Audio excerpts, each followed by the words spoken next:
bendiga. Bueno, vamos a continuar con este seminario donde hemos sido edificados por el Señor a través de su palabra. Ahorita me comentaba una hermanita, me encontré cuando se terminó el tema que el Señor trajo a través de Saí, y me decía que con todo lo que se había oído ayer, el Señor la había confrontado muchísimo y estaba muy quebrantada. Y con el tema que el Señor había traído a través de Saí, había sido más redargüida todavía. Y reconociendo en tantas cosas que ha fallado. Y esa es la idea, eso es lo que debe suceder en nosotros. No nos sintamos ni acusemos esto, porque no me lo enseñaron, ¿no? Estamos aprendiendo todos los días. Los médicos se entrenan todos los días y tienen que estar estudiando todos los días para darse cuenta de las nuevas enfermedades y nuevas medicinas que están saliendo. Más aún nosotros como creyentes tenemos que aprender cada vez más del Señor. Y ahí hubo algo muy especial, un abrazo, las dos, porque uno se goza de ver cómo Dios está trabajando en cada vida y en cada corazón. Bueno, hoy el Señor me ha permitido traer el tema de iglesias conforme al corazón de Dios. Iglesias locales conforme al corazón de Dios. Pero me gustaría escuchar por qué razón está usted hoy aquí y estuvo ayer aquí. Sabemos de que un fin de semana que es puente, uno quisiera irse de paseo, piscina, salida de familia. Pero tú estás hoy aquí. Amén. Estás sintiendo ese deseo de conocer más de Dios, recibir de la palabra de Dios y empezar a pedir al Señor ese cambio que es necesario en nuestras vidas. Y más que se tratan temas tan profundos como el de la familia. Cuando yo hice la pregunta, pensaron que yo les iba a preguntar a cada uno, ¿no? Es algo para reflexionar dentro de nosotros. Pero cualquiera que sea la razón que tú estás aquí, lo importante es que Dios tiene algo para ti en este día también, para tu familia, por medio de la palabra de Dios. Vamos a ver en el día de hoy tres premisas que son importantes para lo que Dios quiere enseñarnos en este momento. Y la primera premisa es: la familia siempre ha estado en el plan de Dios. Esa es la primera premisa. La segunda premisa.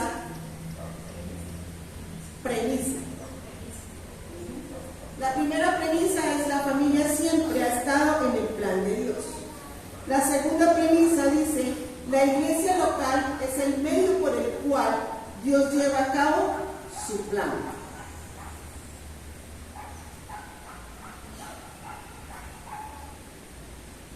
Y la tercera premisa es: iglesias conforme a la voluntad de Dios edifican familias conforme a la voluntad de Dios. La tercera, las iglesias conforme a la voluntad de Dios edifican familias conforme a la voluntad de Dios. Vamos a ver. Bueno, la primera, la familia siempre ha estado en el plan de Dios. La segunda, la iglesia local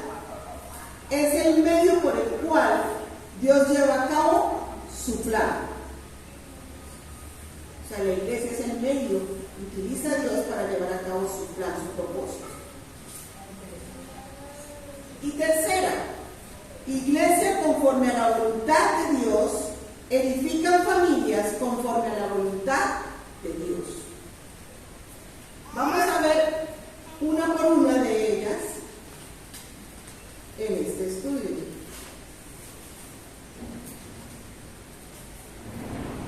La primera premisa, vamos a verla. La familia ha estado en el plan de Dios. Miren, la voluntad de Dios ha sido siempre revelar su historia a todo el mundo. Y la primera fue en la creación. Dios creó a Adán a su imagen y semejanza y extrajo de Adán el material para crear a Eva a imagen y semejanza de Dios. Amén. El propósito era que ellos se multiplicaran, como lo dicen las Escrituras, llenaran la tierra de la gloria de Dios. La idea de una familia aparece aquí implícita por primera vez en las Escrituras. Miremos que la primera familia, ¿quién es? Que Dios formó a Adán y a Eva. Amén. Ya nosotros hemos oído esta historia en varias oportunidades y sobre todo en este seminario se ha tocado bastante, donde Adán y Eva pecan, son expulsados del huerto y la familia desde ahí fue contaminada por el pecado.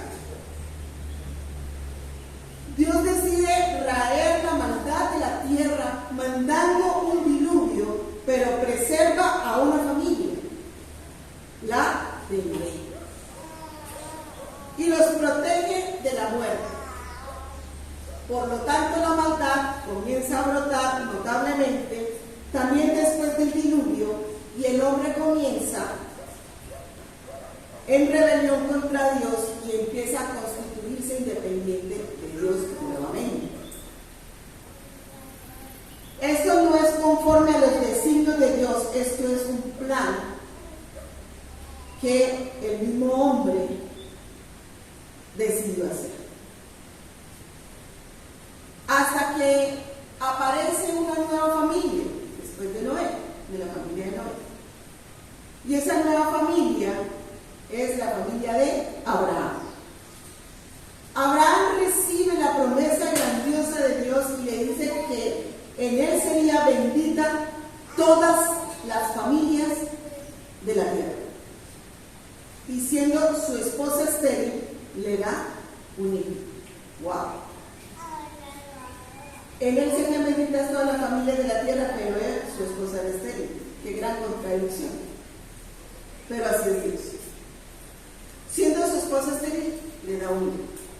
Así mismo pasó con Isaac, y Dios también le da la misma promesa a Isaac, y la misma promesa también se la da a Jacob. La familia de Jacob va a Egipto y queda después esclavizada más de 400 años allí en Egipto. Después Dios se levanta un libertador y lo conduce a la tierra que él había prometido a Abraham. Pero antes de entrar a la tierra, prometida, Dios le da a su pueblo, a través de Moisés, unas leyes.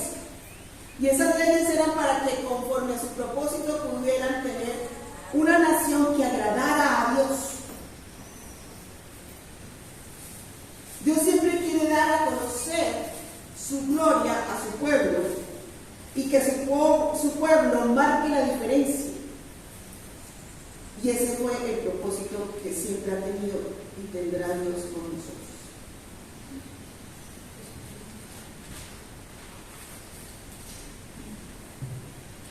Entre otras naciones de la tierra se identificaba el pueblo de Dios. Dios permite que su pueblo construya un templo para habitar en medio de ellos, y la gloria de Dios estaba en el templo, pero Israel hizo lo malo. Ellos abandonaron a Dios, por lo que el templo fue destruido y ellos fueron llevados a Babilonia. Y después el templo es reconstruido. Estoy haciendo un resumen de toda la historia. Así que el pueblo vuelve a reunirse por familias en Jerusalén, pero la gloria de Dios que había sido traspasada no estaba ya en el templo. Pero sabían que vendría esa gloria que ya no estaba en el templo, ya vendría a habitar en un cuerpo encarnado, que es el de Jesucristo. Amén. Por eso el profeta Ageo nos dice en Ageo 2:9, para que copien, Ageo 2:9 nos dice: la gloria postrera de esta casa será mayor que la primera, ha dicho Jehová de los ejércitos, y dará paz en este lugar, dice Jehová de los ejércitos. Ahí está hablando de lo que Dios iba a hacer a través de su Hijo Jesucristo. La gloria postrera será mayor que la primera. Ya no iba a habitar en un templo hecho por manos humanas, sino que en cada corazón. Y vamos a mirar qué nos dice Juan 1:14.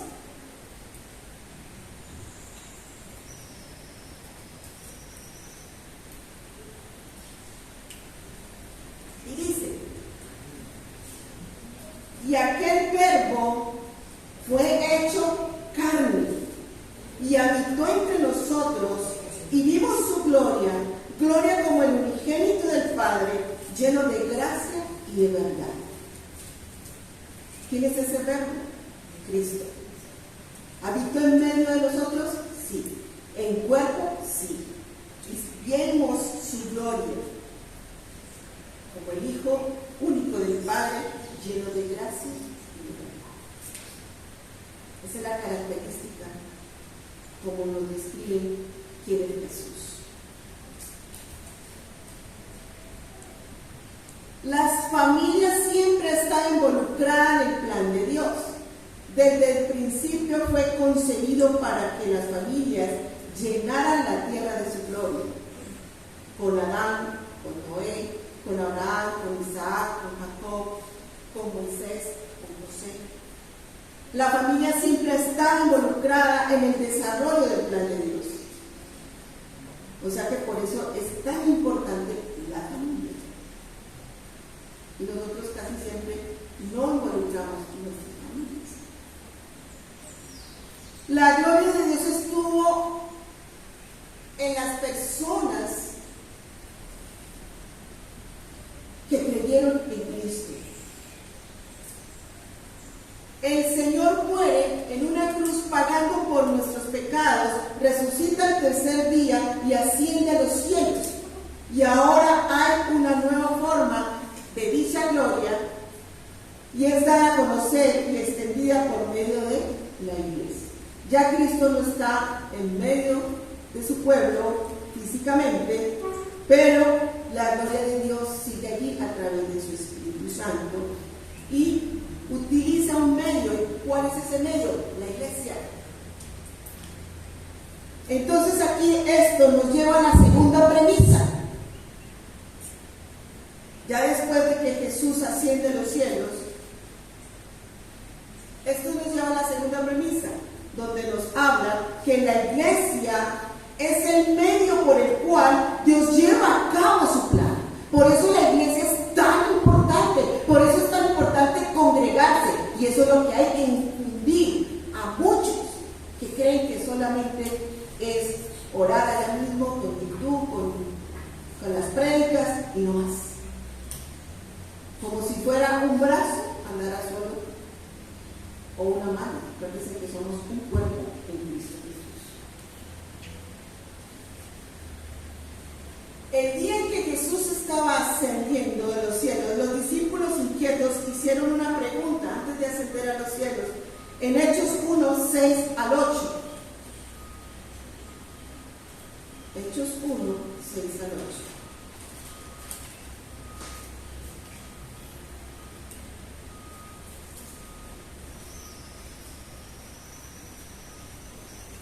Dice: entonces los que se habían reunido le preguntaron diciendo: Señor, ¿restaurarás el reino de Israel en este tiempo? La pregunta que le hacen los discípulos a Jesús.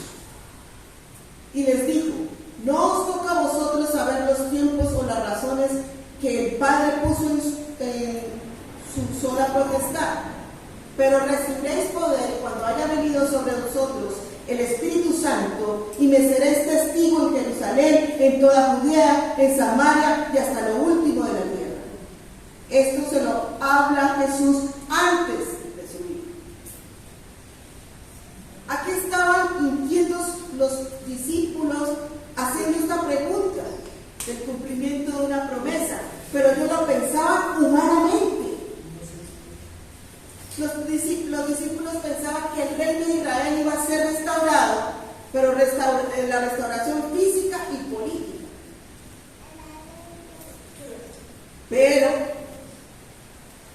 resulta que Jesús les responde que ellos no iban a saber el futuro, no estaban preparados para recibir algo tan especial todavía. Por eso no les comenta muy bien. Lo único que les dice es que van a recibir el poder cuando haya venido sobre ellos el Espíritu Santo, y que van a ser testigos en Jerusalén, en Judea, en Samaria y hasta lo último de la tierra. Y esta es una promesa para todos nosotros.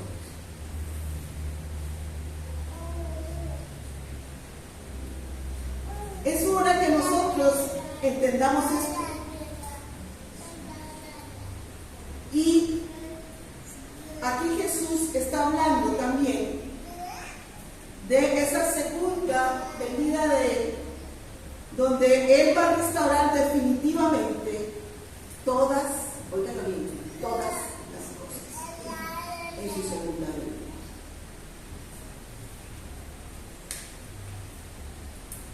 Pero lo que sí iba a ocurrir enseguidita, era que su reino espiritual iba a comenzar a ser extendido, y que ellos recibirían el poder para llevar a cabo esa labor. Entonces ellos iban a dar testimonios y a extender la imagen de Dios, de Cristo, desde Jerusalén, Judea, Samaria y hasta los confines de la tierra. La iglesia lleva a cabo el plan de Dios.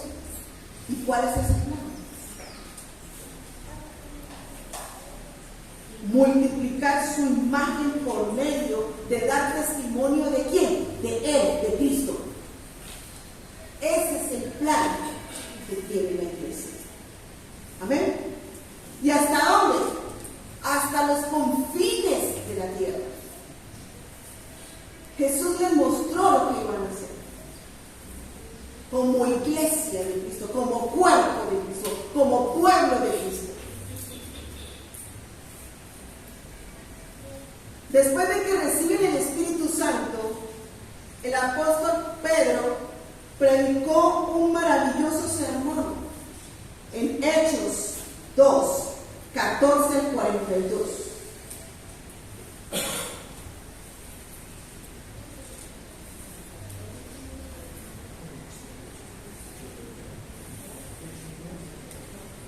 Hechos 2, del 14 al 42. Ahí es donde Pedro predica ese sermón tan especial, y es el primer sermón de la iglesia, el primer sermón de la iglesia bíblica de Jerusalén.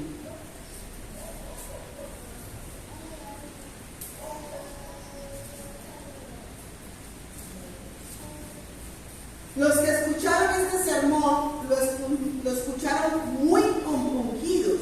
Sus corazones escucharon que ellos debían ¿de qué? De arrepentirse, precisamente lo que estamos haciendo aquí en toda esta conferencia. Y lo que vimos ayer y lo que vimos hoy es llegar hasta el punto debían arrepentirse, que debían bautizarse, que debían de recibir el perdón de pecados, y que esa promesa de que el Señor iba a dar el Espíritu Santo de Dios solo era para quienes habían creído y lo seguían.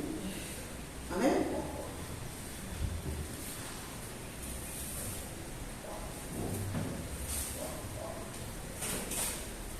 Pero no solamente los que habían estado ahí, sino los hijos de los hijos de todos aquellos que han creído. Y ese sermón fue tan impactante que 3,000 personas se convirtieron. Y esto era solo el comienzo de la iglesia bíblica de Jerusalén.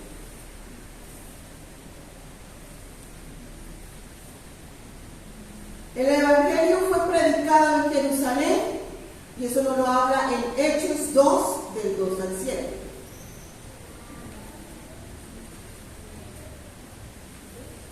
En Samaria, eso nos lo habla en Hechos 8, del 4 al 25. El Evangelio fue predicado en Jerusalén, eso está en Hechos 2, del 2 al 7. En Samaria, eso está en Hechos 8, del 4 al 25. Después Dios llama a Pablo, eso está en Hechos 9, todo el capítulo 9. Lleva el Evangelio a los gentiles, se lleva el Evangelio a los gentiles, donde nos habla de Cornelio en Hechos 10 hasta nuestros días.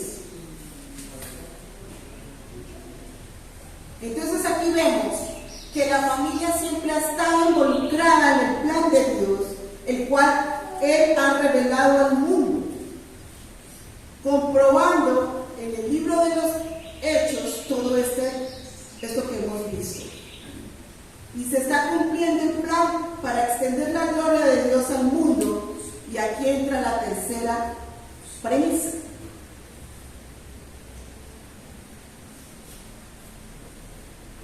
Y la tercera premisa, ¿qué nos dice? Que nos vamos a concentrar en qué? Que la familia, conforme al corazón de Dios, sea edificada por una iglesia bíblica conforme al corazón de Dios. Ese es el plan de Dios. Amén. La iglesia tiene como misión llevar a cabo ese plan de Dios. Entonces, una iglesia local que hace la voluntad de Dios definitivamente influenciará en aquellas familias que sean conforme a la voluntad de Dios. Amén. O sea, la iglesia es la influencia, la que se va a encargar de esas familias. Pero una buena pregunta: ¿cómo hace la iglesia esto?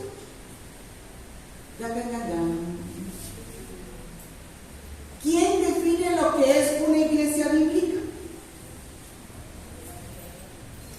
Otra pregunta. ¿Cómo sabemos que la iglesia realmente está haciendo la voluntad de Dios? Es importante.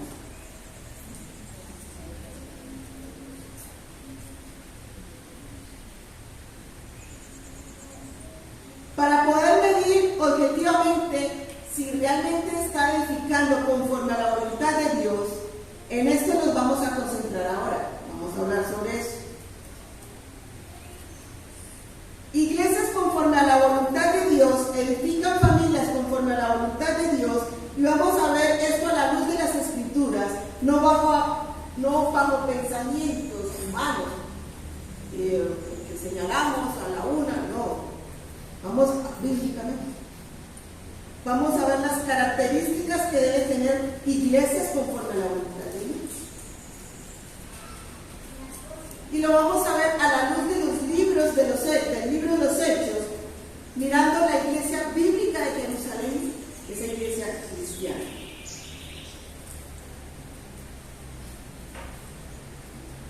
Y ahí comenzamos ya a leer la parte de lo de Pedro, ese sermón. Este es un modelo de iglesia bíblica. Ahí empezaron el primer sermón. Este sermón de Pedro debe caracterizar una iglesia conforme a la voluntad de Dios, porque fue una predicación que hizo Pedro porque toma las escrituras desde el Antiguo Testamento y las explica de tal forma que los que estaban allí oyéndolos se quedaron abismados. Era una predicación de Cristo desde el Antiguo Testamento y que decía a los oyentes cómo aplicarlo. Impactó muchísimo. Fue tan veraz este sermón que algunos oyentes dijeron, ¿qué tenemos que hacer? Como cuando Felipe le preguntó al eunuco, ¿qué debo hacer para bautizarme?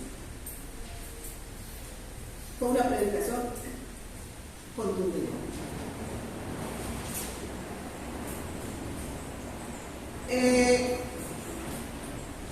Eso es lo que Dios quiere hacer y Él lo hace a través de su Espíritu Santo y de la iglesia. Fueron confrontados de tal manera y sorprendidos que, miren, se convirtieron más de 3,000.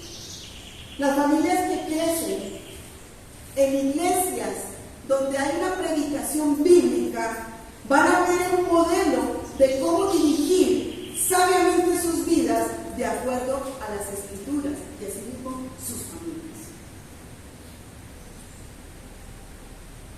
Los padres van a instruir con sabiduría a sus hijos y la Biblia no va a ser usada solo para que los niños crezcan dando un ejemplo moral. Eso no es todo. La predicación bíblica tiene una característica de apuntar hacia dónde, como decía mi esposo, esa saeta hacia Cristo. Amén. Y esto es fundamental a la hora de usar escrituras aplicadas al contexto familiar, a la hora de usarlas en nuestra vida. Miren, ¿qué está pasando esto conmigo?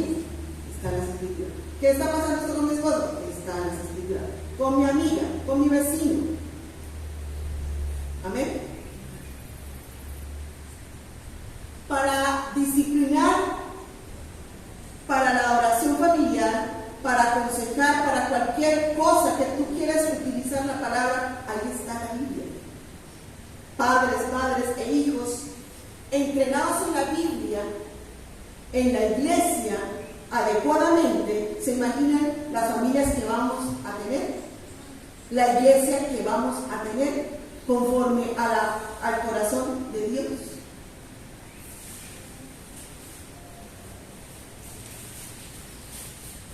Miren, los padres ya no podrán manipular a los hijos, y eso sucede mucho en nuestros hogares, porque manipulamos a nuestros hijos diciéndole, la Biblia dice esto y esto. Pero si los hijos han sido formados, por ahí se ríen,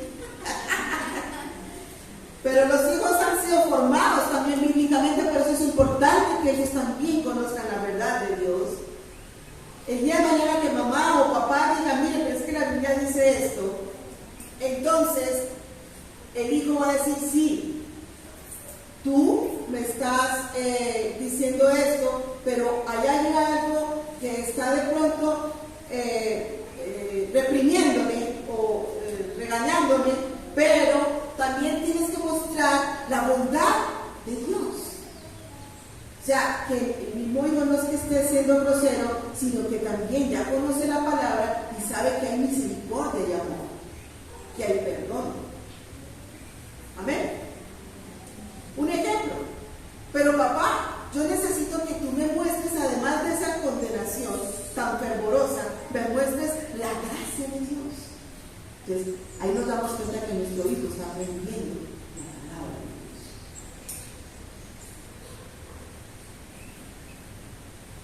Te puede decir tu hijo, ¿dónde está el evangelio en esta disciplina que estás aplicando? Si tú le estás aplicando la disciplina a tu hijo, ¿dónde está el evangelio? Entonces, mira, que todo tiene que ser dirigido con base a la palabra, y la misma palabra es la que va a educarlo, la que va a moldear sus vidas. No es tu regaño, no es tu cantaleta, no es la correa y moretones. Hay que edificarlos en la palabra.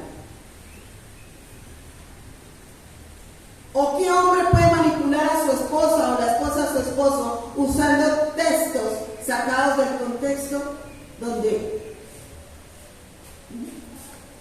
si la esposa y el esposo están cimentados en la palabra, se van a edificar mutuamente?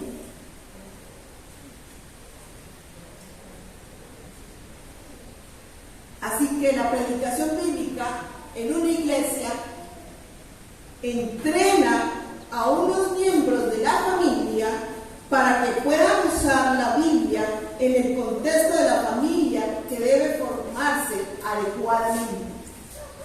Esa es la tarea de la iglesia. Pero esto no es lo único que la iglesia hacía ahí en Jerusalén.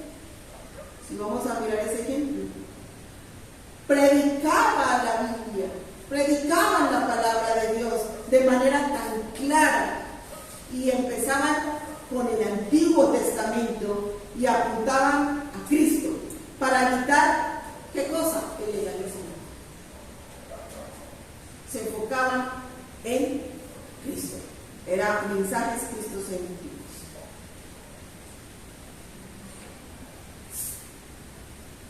Una iglesia bíblica como esta, esa iglesia bíblica de Jerusalén, tenía una comunión verdadera, una comunión sacrificial y no fingida. Y esto se ve mucho en las iglesias. No hay comunión, hay una comunión fingida. Y tenemos que romper con esos esquemas, con todas esas cosas que no son del agrado de Dios. Debe haber una unidad verdadera, como la iglesia de Jerusalén, que es nuestro ejemplo. En Hechos 2, del 40 al 47,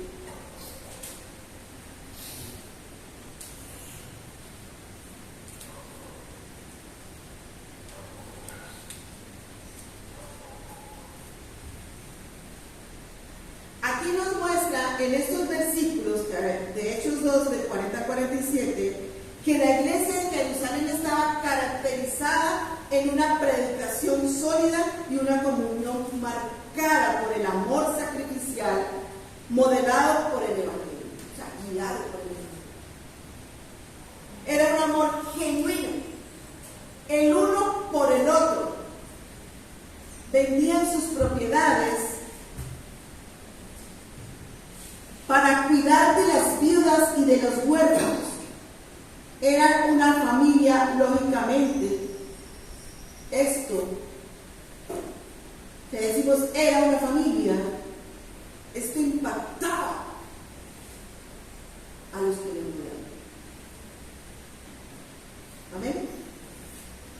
Pero nos falta mucho, perdónenme la expresión, pero no, para llegar a ser como esta iglesia. Porque todavía en nosotros hay individualismo, egoísmo, hay murmuración, muchas cosas. Y tenemos que impactar a los que nos rodean, pero de la manera que Dios nos ha enseñado. Mire, en ese momento las personas no tenían cómo explicar esa clase de relación tan especial que estaba mostrando la iglesia de Jerusalén, esa iglesia bíblica. Ese vínculo que había entre ellos tan especial. En la iglesia bíblica de Jerusalén, ¿cómo era posible de que vendían y daban eso para que otros lo tuvieran? Y que algunos dejaban de comer para alimentar a otros, que las viudas eran atendidas con tanto cuidado, pero ellos se preguntaban, ¿de dónde sacan tanto amor? Es el amor de Jesús. ¿Quién estaba allí? Jesús. Incondicionalmente. Y nosotros no somos así, somos egoístas. Pensamos siempre es en nosotros mismos. para amarse de semejante manera. Ellos estaban acostumbrados a ver eso, no estaban acostumbrados a ver eso, y mucho menos en un mundo que estaba gobernado por un pensamiento tan egoísta. Entonces se maravillaban de ver esa unidad que esa iglesia tenía. Una iglesia con una comunión sólida. Es un regalo para las familias, que es la conformidad. Esa es nuestra meta. Estamos en ese proceso.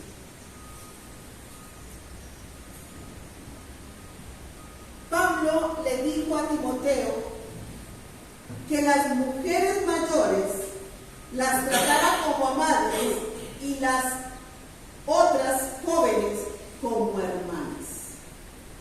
Ahí en 1 Timoteo 5:2 dice esto.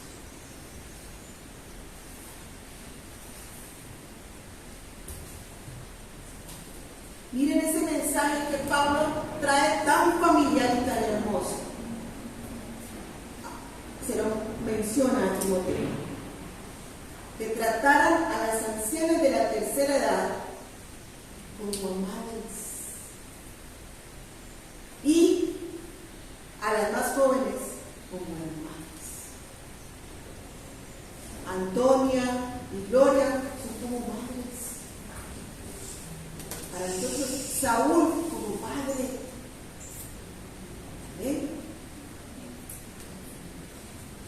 Debe haber ese amor fraternal. Es como si la iglesia local fuera una familia grande. Así debe ser. Así mismo como esa comunión que había en la iglesia de Jerusalén. Hay que velar los unos por los otros.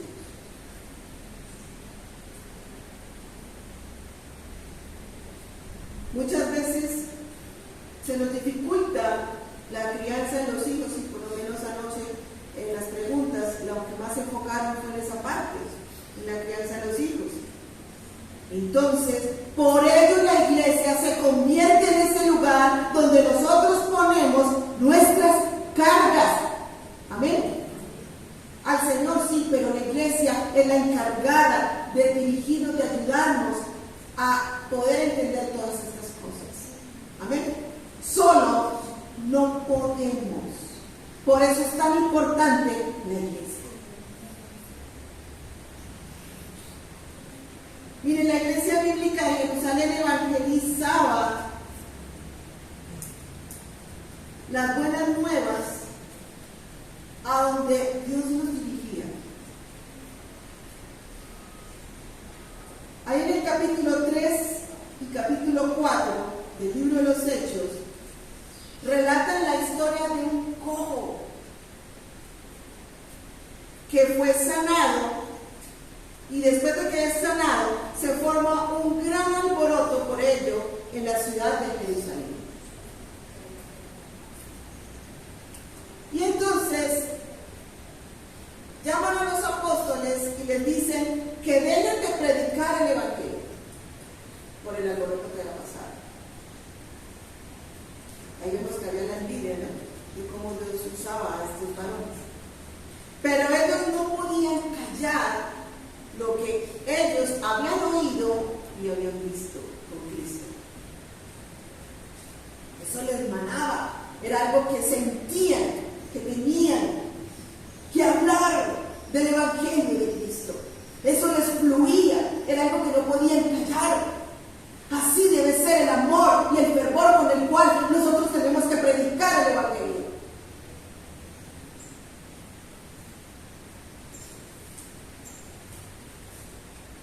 Esta iglesia de Jerusalén está comprometida con compartir de Cristo, cueste lo que cueste. ¿Por qué nos va a dar temor? Era para ellos una prioridad. Incluso cuando ponían en peligro su libertad y la vida misma. Y aquí medio se mueve el Espíritu Santo y sale corriendo. dice el Espíritu.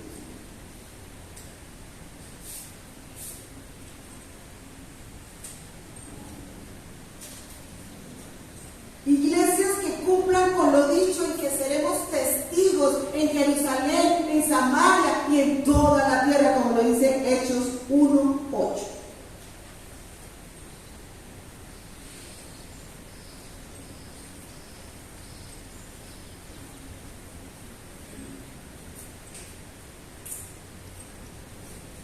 Vemos también el caso allí en Ananías y Zafira, su mujer, que vendieron las propiedades y se quedó con una parte del precio de la venta de esa propiedad y trajeron a los apóstoles la otra parte correspondiente a la venta total de la propiedad. Eso está en Hechos 5, del 1 al 11.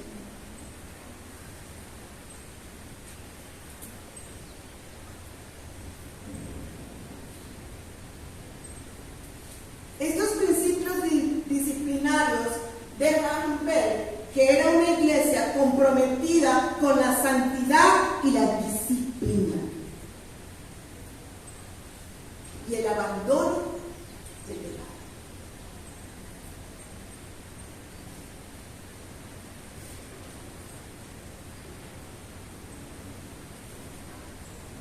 Aquí vemos que fueron disciplinados con estas personas que habían querido engañar a los apóstoles. Amén. ¿Qué le pasó a Ananías? Me va a causar curiosidad que dice que expiró. Es una manera muy prudente de decir que se murió. Expiró. Una iglesia bíblica que practica la disciplina bíblica está modelando, como los modelos, modelando una cultura de no tolerancia hacia el pecado. Nosotros tenemos que utilizar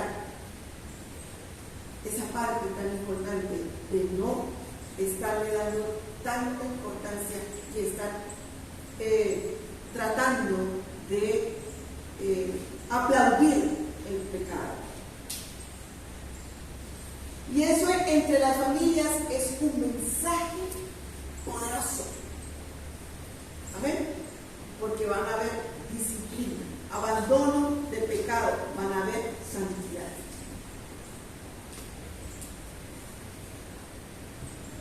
Aquí no es de llegar al punto de hacer que lleguen a expirar como era antes, no, sino que pongamos a reflexionar, como estamos haciendo con este seminario, para hallar el cambio en sus vidas.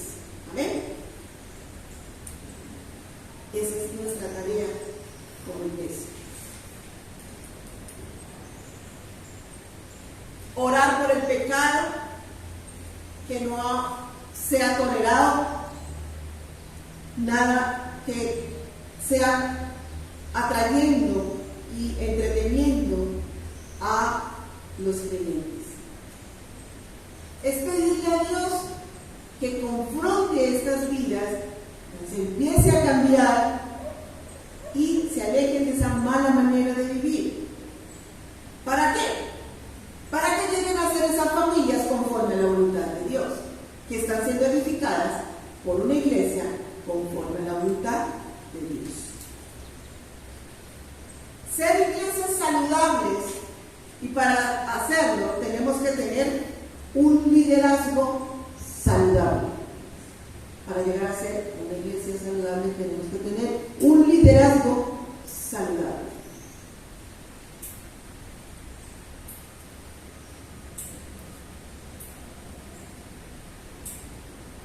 De por sí las iglesias bíblicas tienen problemas.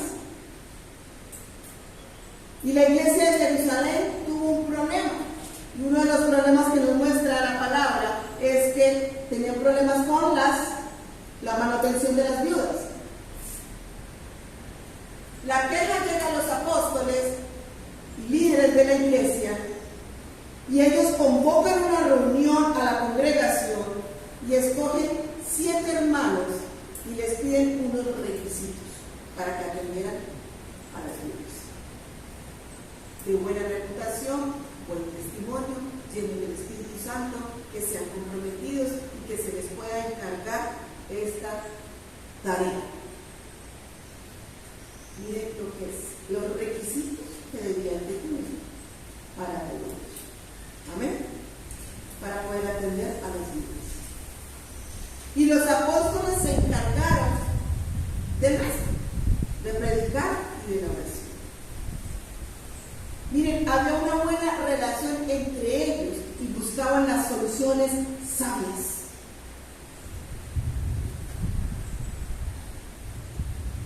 Ninguno se enseñoreaba con el otro.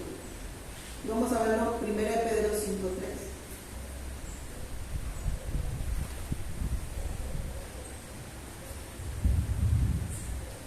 Dice, no como teniendo señorío sobre los que están en vuestro cuidado, sino siendo ejemplo de la ley. Amén. No es tener señorío, yo mando aquí. No, es ser ejemplo de la ley. Iglesias con este tipo de liderazgo es un ejemplo enorme. ¿Para quiénes? Para las familias. Iglesias con este liderazgo muestran el poder del Espíritu Santo.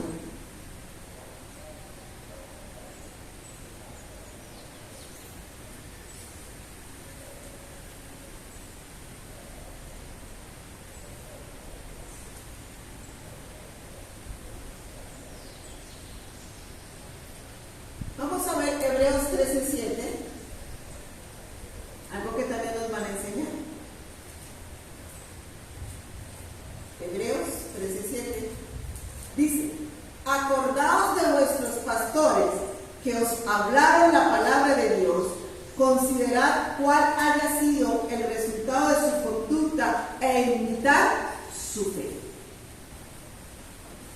Imitar no quiere decir que debemos imitar siendo pastores también, sino su entrega a Cristo, su forma de recibir y de llevar el Evangelio, su buena conducta y su fe. Eso es lo que implica.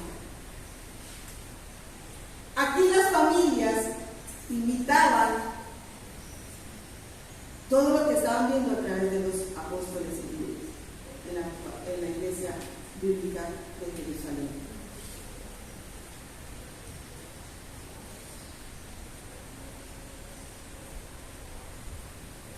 En Hechos 6:8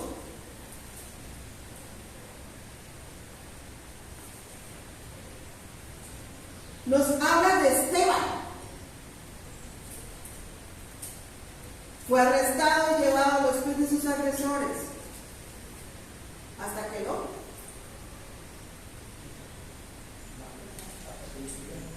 Esto nos enseña a las iglesias bíblicas algo muy importante.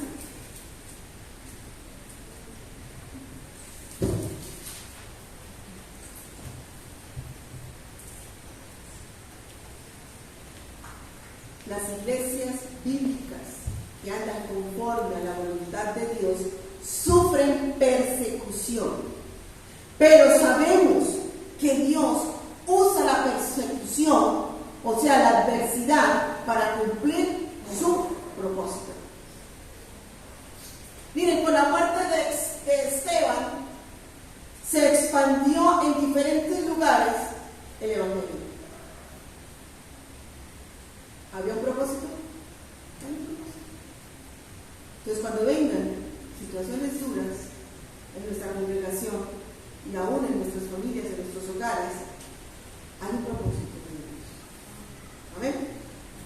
Las iglesias que sufren forman familias que sean capaces de sobreponerse a la adversidad y de entender que Dios hará que todo obra para su gloria.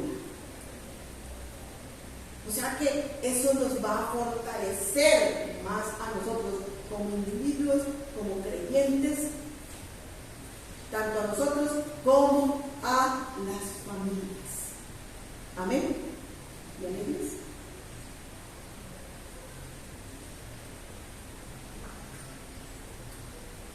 Y de entender que Dios hará y que todo lo hará para su gloria. Es importante eso, es para la gloria de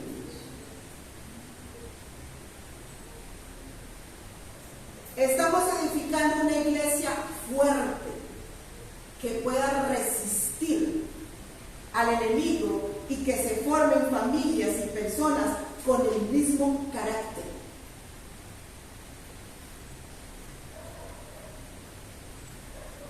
Pero es que esa iglesia, miren, ahí vamos, ya llevamos años, y ahí vamos, estamos resistiendo todas las cosas. Amén.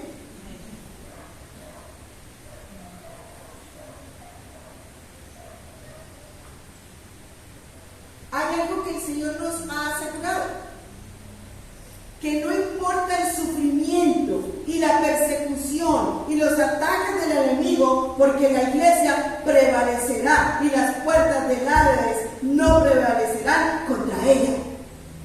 Es una promesa de Dios. Eso está en Mateo 16, 18.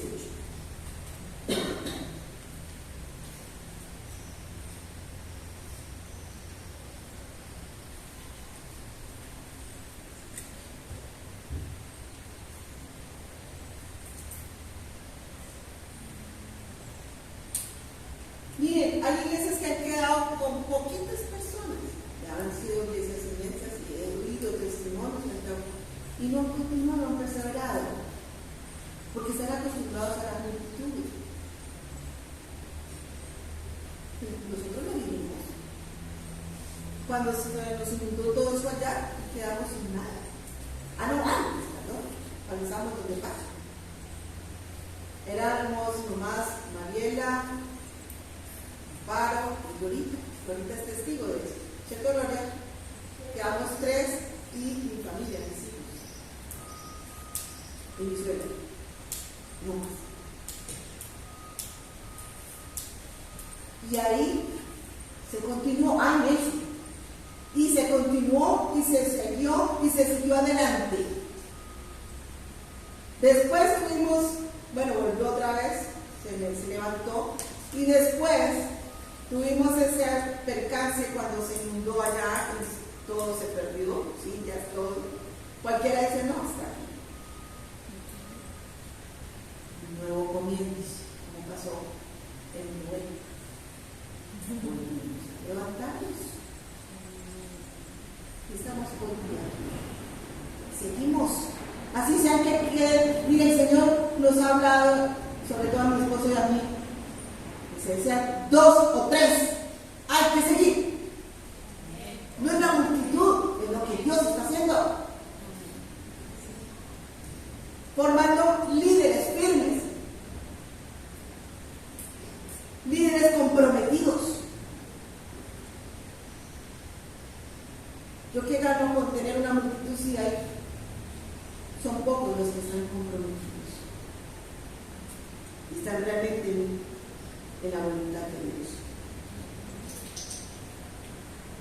Y vamos a ver una promesa que el Señor trae en esta mañana y que debe estar, como decías ahí también con lo del Salmo, esta debe estar siempre en nuestra mente y en nuestro corazón, porque es una promesa futura que es importante, porque esto nos va a animar para perseverar y continuar y no desmayar. Isaías 65, 17.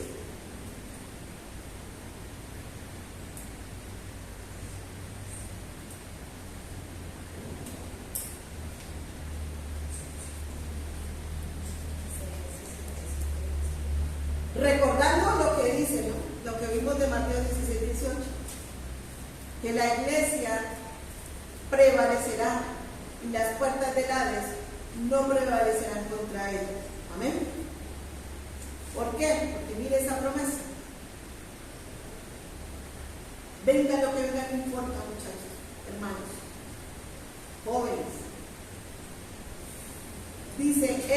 que yo crearé nuevos cielos, nueva tierra, y de lo primero no habrá memoria, ni más vendrá al pensamiento. Es promesa que Dios nos da. Todo esto va a cambiar. Y eso es lo que debe estar en nuestra mente, en nuestro corazón. No importa lo que veamos, lo que escuchemos, lo que estemos pasando. Esta promesa nos da ánimo para continuar, de que tenemos esa vida con Él, esa vida que es en Cristo, y eso es lo que más nos debe importar. Esto todo va a perecer.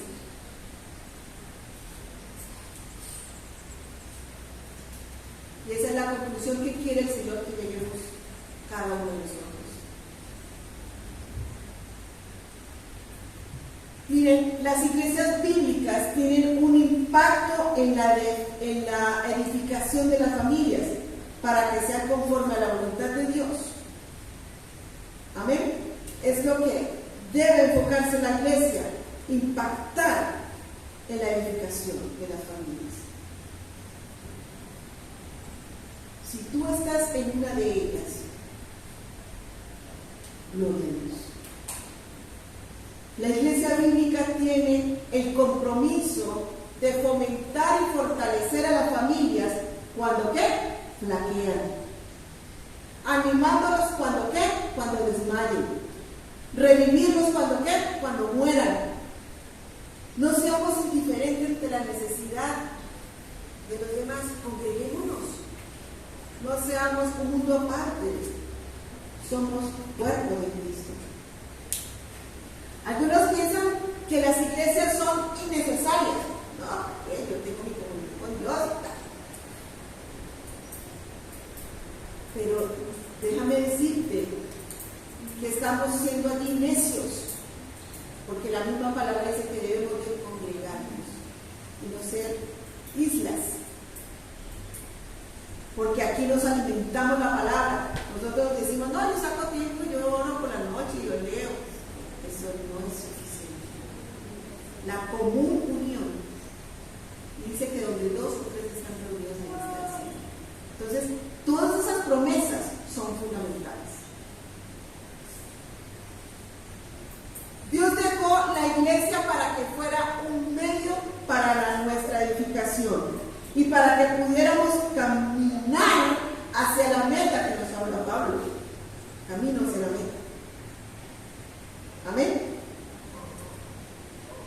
Es un medio para instrucción, para animar, para corregir, para guiar. Una iglesia es la que va a contribuir para que tú y tu familia sean conforme al corazón de Dios. Recuerda eso.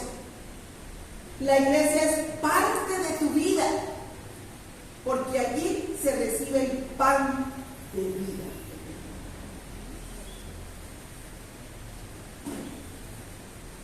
Entonces, ya ese concepto de que yo no necesito congregarme, de que la iglesia no. Desafortunadamente el enemigo ha hecho muchas cosas en algunas iglesias y por eso esos conceptos se han transversado. Pero nosotros lo importante es que empecemos a pedir dirección a Dios, empezar a congregarnos donde Dios nos lleve y ser parte de ese cuerpo de Cristo. Amén. Entonces, mis hermanos, este era el mensaje que Dios traía en esta mañana sobre las iglesias conforme al corazón de Dios.